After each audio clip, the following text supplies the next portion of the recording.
กู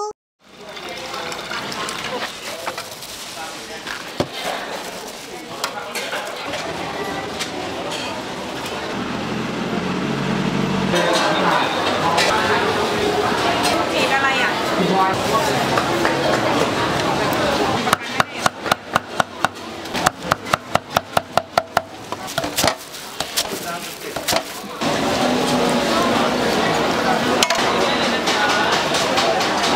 แล้วก็เล้งตัวนี้2 ถ้วยเลย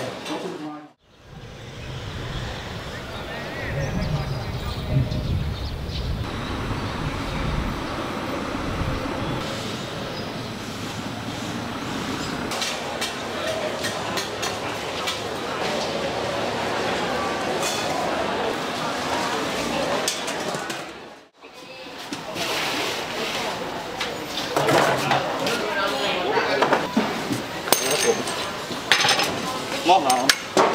ไหวไหมลูกหม้อขาหมูอะหม้อขาหมูในรถ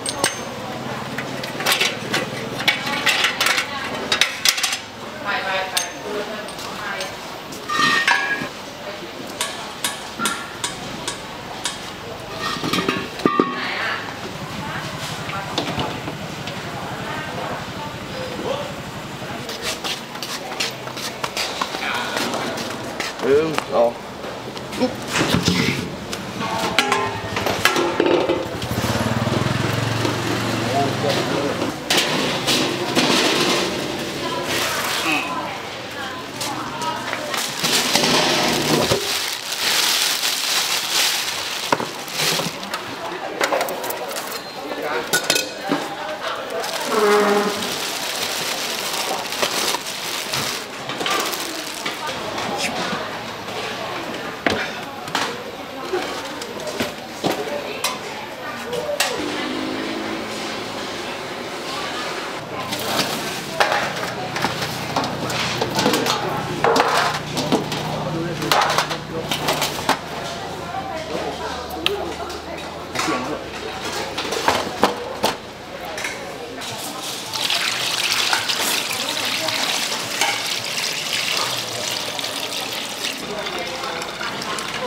ค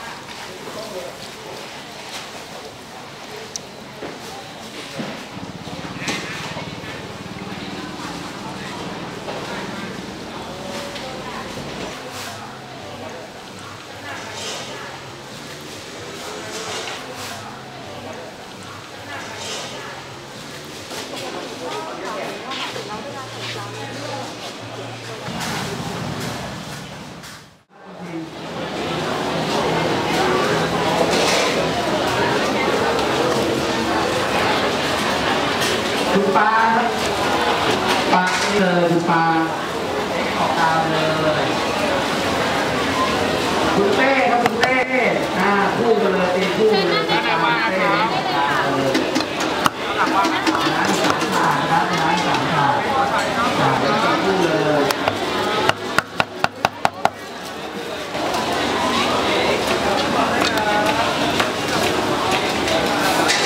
เชิญครับ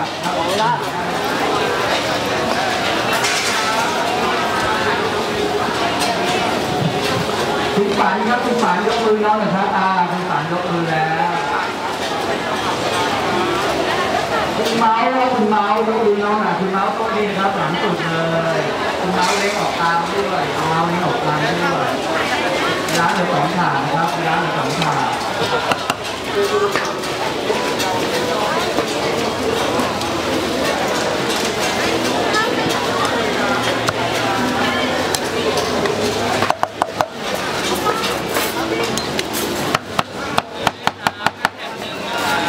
เชิญเลยครับทีมงานเนี่ยคนเราถ่ายยินดีต้อนรับลูกค้าทุกท่านนะครับเชิญเลยช้าจองโต๊ะไว้ก่อนเลยครับแล้วมารับออเดอร์ที่หน้าร้านนี่ครับเชิญครับรับผมเลยในร้านมี2 ถาดนะครับร้านมีครับ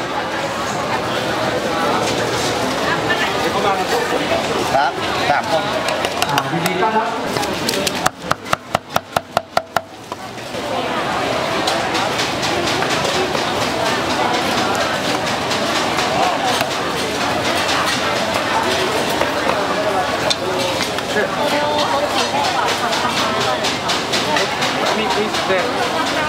ご飯も上に乗ってない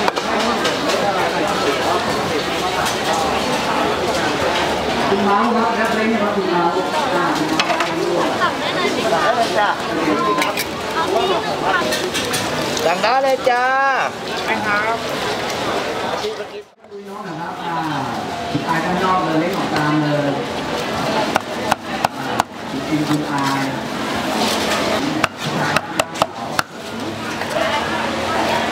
ออเดอร์หมดก่อนนะครับออเดอร์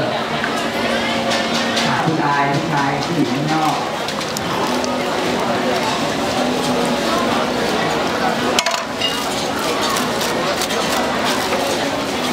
ทีมงานคนทำงานดีๆต้อนรับทุกท่านนะครับ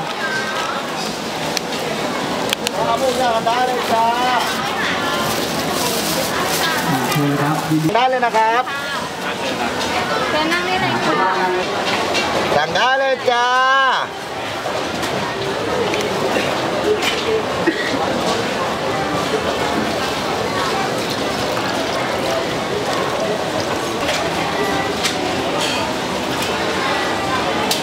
คุณเต้ยกมือน้องดีครับ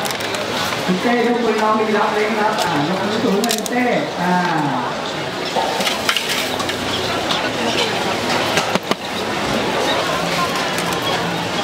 เป็นอะไรลูก คุณหนึ่งครับคุณหนึ่งยกมือน้องนะครับ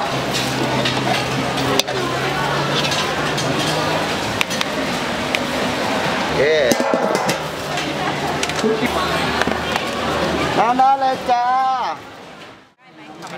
แม่เข็ม3แล้ว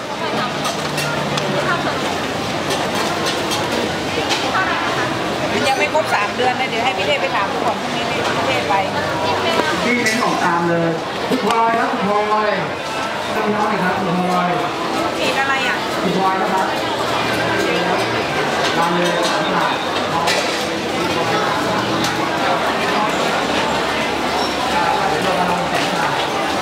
สองเลย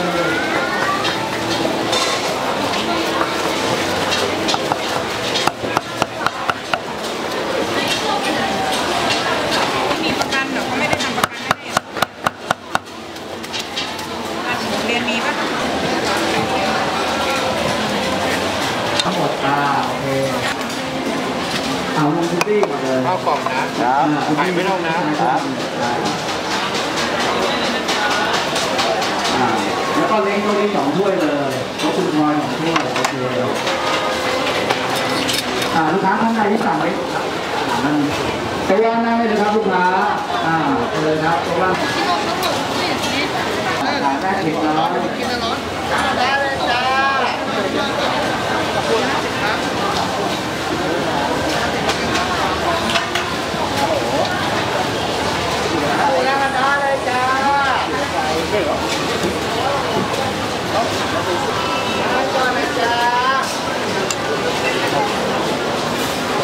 เชิญครับตัวว่างจะนั่งด้านในนะครับลูกค้าทีมงานอยู่บนโต๊ะถาดยินดีต้อนรับลูกค้าทุกท่านนะครับเชิญเลยตัวว่างเชิญด้านในเลยกะเพราถาดทานคู่เล้งแซ่บนะครับ ไม่จะเป็น เป็นก๋วยเตี๋ยวเรือยุทธยารสเด็ดเจ้าเก่านะครับเชิญเลย 8อันนี้เหลือแค่โปรเจกต์งานตัวนี้ เอาตังค์ตามนี้โต๊ะนี้นะครับที่เย็นยกมือครับขาหมูน้ำทอน เลยจ้าทุกคนหมดเลยจ้า ไม่ได้จะให้เพื่อนมานั่งกิน ได้จ้า เอาไว้ก่อนเลย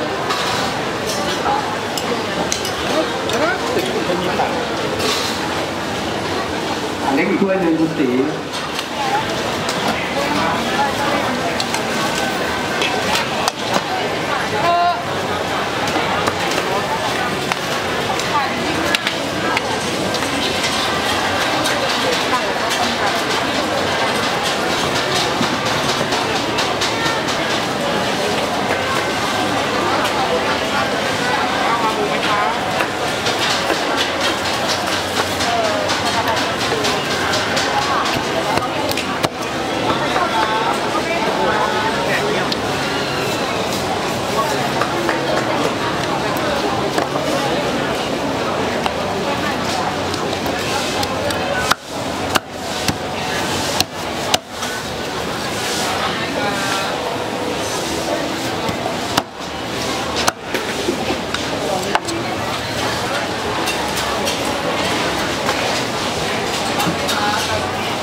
ร้านที่4ผ่านนะครับร้านที่4ผ่าน ได้เลยจ้าได้เลยจ้าอะไร เชิญครับ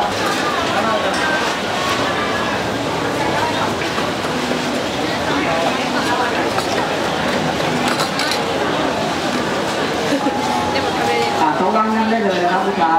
ยินดีต้อนรับแล้วคุณพอสครับคุณพอสยกมือน้องนะครับคุณพอสคุณพอสมุมนี้เลยคุณพอสมีเล้งด้วยคุณพอสมุมนอกเลยโต๊ะที่3เล้งออกตามเลยตอนนี้ออเดอร์หมดก่อนนะครับออเดอร์